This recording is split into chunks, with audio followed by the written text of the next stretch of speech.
আসসালামু আলাইকুম dear students, আশা করি তোমরা সবাই ভালো আছো এবং সুস্থ আছো। তৌফিক ইংলিশ এইডের কমন মিস্টেক্সের 18তম ক্লাসে তোমাদের সবাইকে স্বাগতম এবং শুভেচ্ছা। মূলত ইংরেজির আমরা যেটা নিয়ে শিখতেছিলাম সেটা হচ্ছে যে দৈনন্দিন আমরা যে সেন্টেন্সগুলো ব্যবহার করি, এই সেন্টেন্সগুলো ব্যবহার করতে গেলে কি কি ধরনের ছোট ছোট সমস্যা থাকে, এই সমস্যাগুলো আমরা আসলে ক্লিয়ার করতেছিলাম। সো আজকে আমাদের 18 নম্বর ক্লাস। তোমরা যারা এখন পর্যন্ত প্রথম থেকে ক্লাসগুলো করো নাই, আমি তোমাদেরকে রিকোয়েস্ট করব যে এক থেকে একদম আজকের ক্লাস পর্যন্ত 18 নম্বর ক্লাস পর্যন্ত সুন্দর করে ক্লাসটা করে ফেলো এবং করে একটা নোট করে তৌফিক ইংলিশ এর ফেসবুক পেজে আপলোড দেওয়ার জন্য তোমাদের সবাইকে অনুরোধ মানে আমি বিনীতভাবে অনুরোধ করলাম। কেমন? চলো এরপরের প্রথম সমস্যায় ঢুকি। প্রথম সেন্টেন্সটা কি বলছে দেখো। প্রথম সেন্টেন্সটায় বলছে দ্য নটি বয় পিকড। অর্থাৎ নটি বয় কি করেছিল? তুলেছিল। যখন কোনো কিছু তোলা অর্থে ব্যবহার করা হয় তখন সেক্ষেত্রে আমাদেরকে এটার পরে এটা যেহেতু পিকড আ স্টোন, এইটার ক্ষেত্রে একটা খাপ ছাড়া ব্যাপার থেকে গেছে। যখন আমরা নাউনের সাথে সম্পর্ক জোড়া লাগাতে যাই তখন মাথায় রাখতে হবে বা নাউনের সাথে ভার্বের, অর্থাৎ একটা ভার্বের সাথে নাউনের একটা সম্পর্ক স্থাপন করতে চাই, অর্থাৎ সেই ক্ষেত্রে আমাদের কিসের দরকার হয়? প্রিপোজিশনের দরকার হয়। কিসের দরকার হয়? প্রিপোজিশন। তো এই জায়গায় আমাদেরকে যেটা ব্যবহার করতে হবে সেটা হচ্ছে পিকড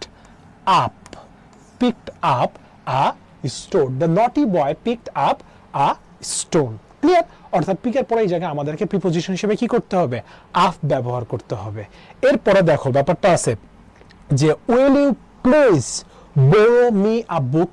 এখন কথা হচ্ছে যে এই যে ব্রো মানে হচ্ছে হলো ধার করা। ব্রো মানে কি?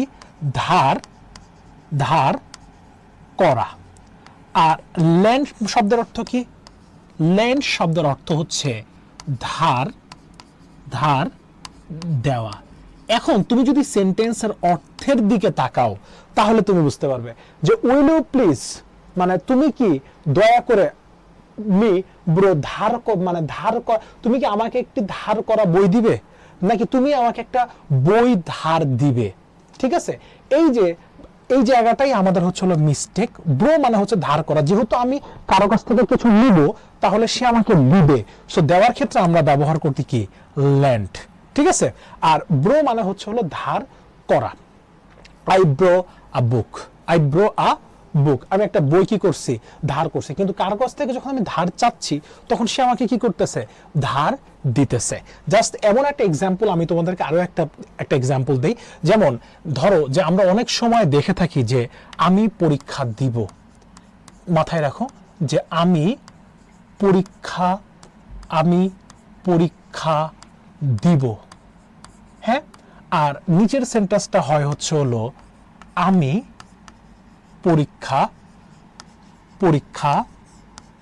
পরীক্ষা নিব। দুইটা সেন্টেন্সের মধ্যে পার্থক্য কি?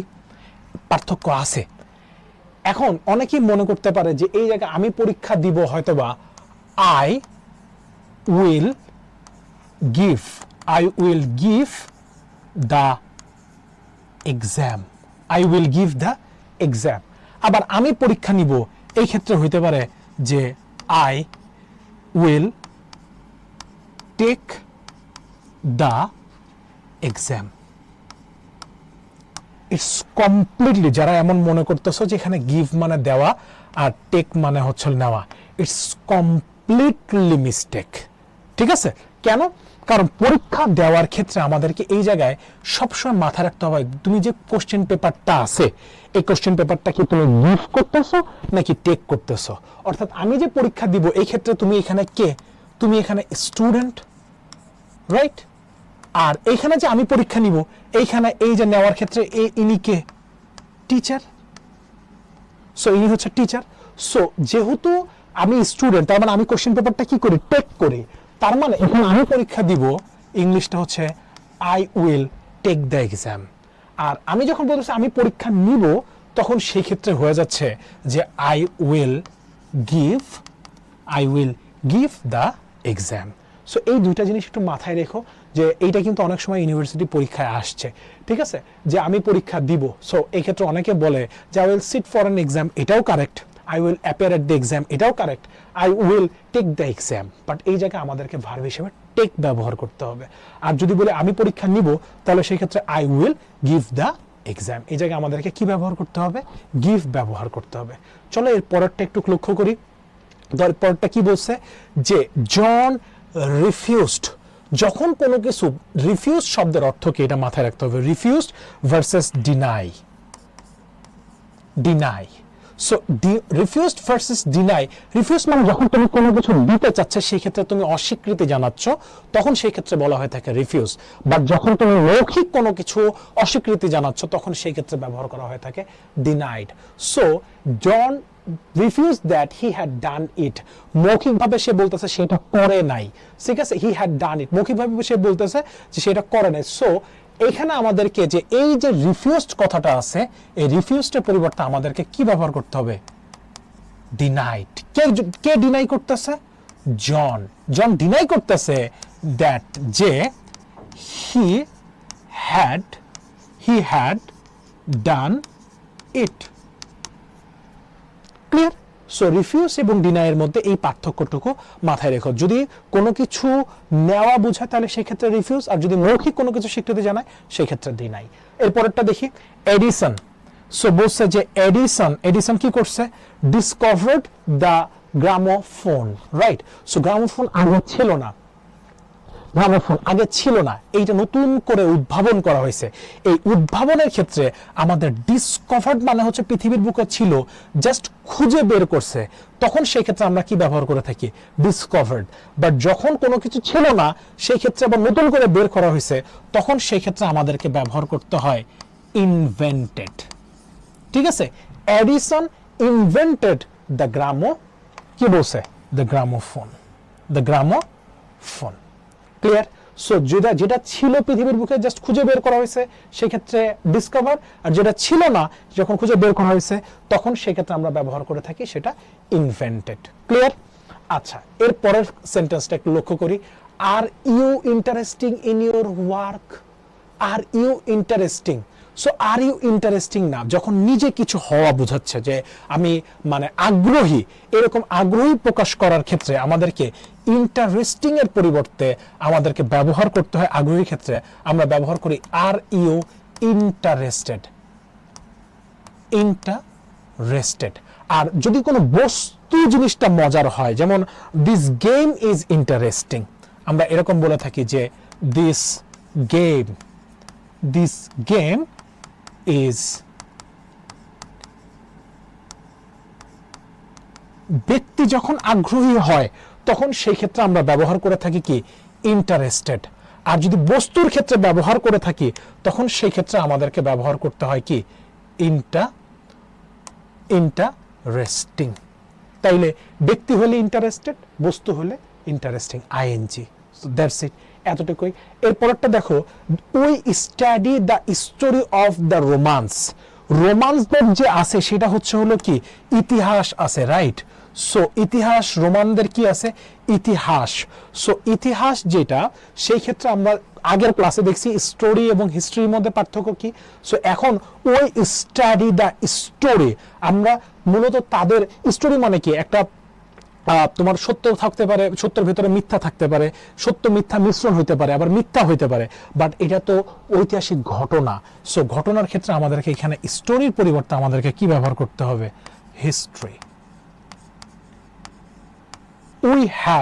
We study the history of the romance, অর্থাৎ রোমান্সদের আমরা কি করছি? হিস্ট্রিটা পড়ছি। স্টাডি মানে হচ্ছে কোনো কিছু মনোযোগ দিয়ে পড়া, অর্থাৎ আত্মস্থ করা, এবং পুনরায় সেটাকে আমরা মানে আমরা সেইটা ব্যবহার করতে চাই। অর্থাৎ একটা আছে রিড শব্দের অর্থ শুধু পড়ে যাওয়া, আর স্টাডি শব্দের হচ্ছে আগ্রহ নিয়ে পড়া এবং সেটাকে ভেতরে কি করা? আত্মস্থ করা।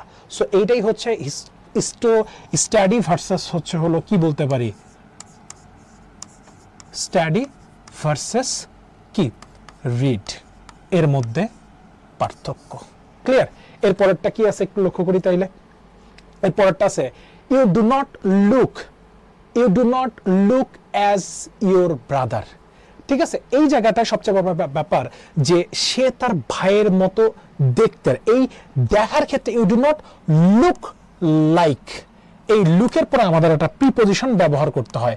মূলত তোমাদের মনে হইতে পারে এটা লাইক, এই লাইকটা কিন্তু এখানে আমাদের বাক্যে কি হিসাবে কাজ করতেছে, প্রিপজিশন হিসেবে কাজ করতেছে, যে you do not look like as your brother, অর্থাৎ তুমি তোমার ভাইয়ের মতো দেখতে না। So you do not look like. So মাথায় রেখো এই লুক লাইক, এই লাইকটা কিন্তু আমার বাক্যে এখানে কি হিসেবে কাজ করতেছে, প্রিপজিশন হিসেবে কাজ করতেছে। ক্লিয়ার? আচ্ছা, এর পরেরটা একটু দেখি। I have never seen so large animal before. So large অ্যানিমেলের পরিবর্তে আমাদেরকে যে জিনিসটা আই হ্যাভ নেভার সিন, এতটুকু অংশ ঠিক আছে, এইটা হচ্ছে আমার বাক্যে কি বলতে পারি, অর্থাৎ অক্সিলারি ভার্ব, এইটা মেইন ভার্ব, তার মাঝখানে কি বসছে, অ্যাডভার্ব বসছে, ঠিক আছে, কোনো সমস্যা নাই। So large animal before, so such a large animal, such a large, এই সো লার্জ না, যেহেতু এটা অ্যানিমেল কাউন্টেবল নাউন, তখন সেক্ষেত্রে আমাদেরকে কি ব্যবহার করতে হয়, such, such a large animal, animal, such a large animal before, আগে কখনো দেখি নাই। তো এই ক্ষেত্রে আমাদের ব্যবহার করা থাকে I have never seen so large, না such a large animal before.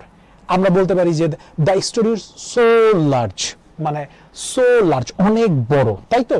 So অনেক বড়, বড়র ক্ষেত্রে এখানে সো লার্জ, অনেক বড় বলতে কত বড়, এই বড়র তো একটা সীমা আছে।